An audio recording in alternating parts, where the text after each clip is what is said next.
Hello, the goal of assignment 4 is for you to start to make this project a lot more concrete. And so what that means is I'm going to share a Google Doc with you or your team.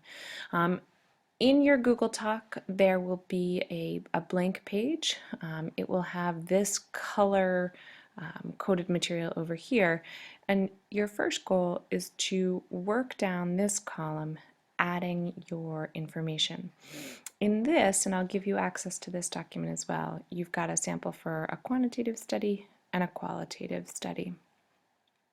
But basically some general background information up here, starting to define the site where you're going to do your study, the participants, how you're going to access the data, and getting specific about who you'll need to contact to get permission.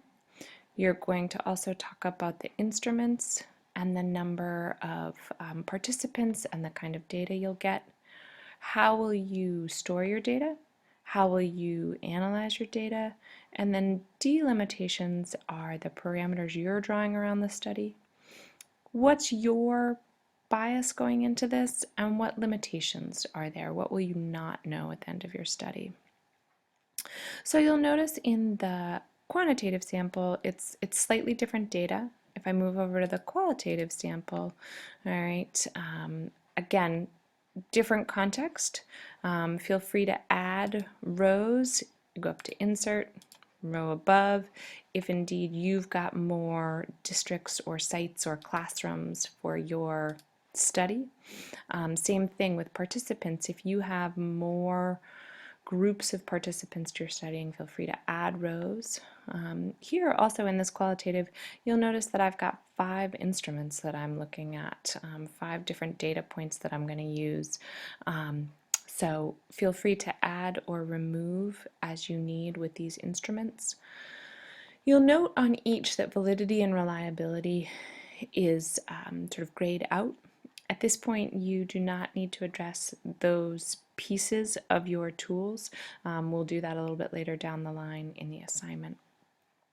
You'll also notice up here that there's a date entry number because we'll continue to build in this document as we go forward in class and you refine the exact scope. So that's one part, is to make a page where you define your plan for your study. So you'll end up with one of these 2 pages, you don't need both. And then the other part of assignment 4 is for you to really map out what a schedule looks like.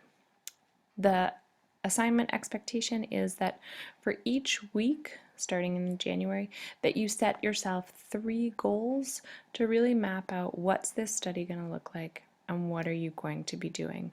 I've given you samples of the kind of things that you might write in here, but certainly feel free to let it reflect the nature of your study.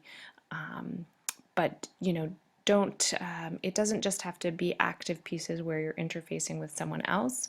It can be designing the forms, practicing with data. So you'll notice, you have about 4 weeks to be in January. You've got 2 before vacation. Certainly you can be doing some data analysis, or it's also a time to potentially conduct some interviews with, if you want. And then you've got a couple more weeks. Right now I'm asking you to go with a soft goal of data collection done by March 13th. And that is really to facilitate the other end, making sure that you've got time to do your results and your discussion in preparation for the poster session. So that's as far as you need to go with your calendar. So it's really just the active data phase that you're going to focus on for this. And again, looking for about 3 items per week to move you forward. But all of this, the goal should be to make this study, to start to make it much more concrete in terms of how many people, what kind of data, and it will help us to think about, will you have adequate data to address those research questions. So I will give you a link to this sample chart, and as I said, you will get a shared document from me that is your own chart to mark up in.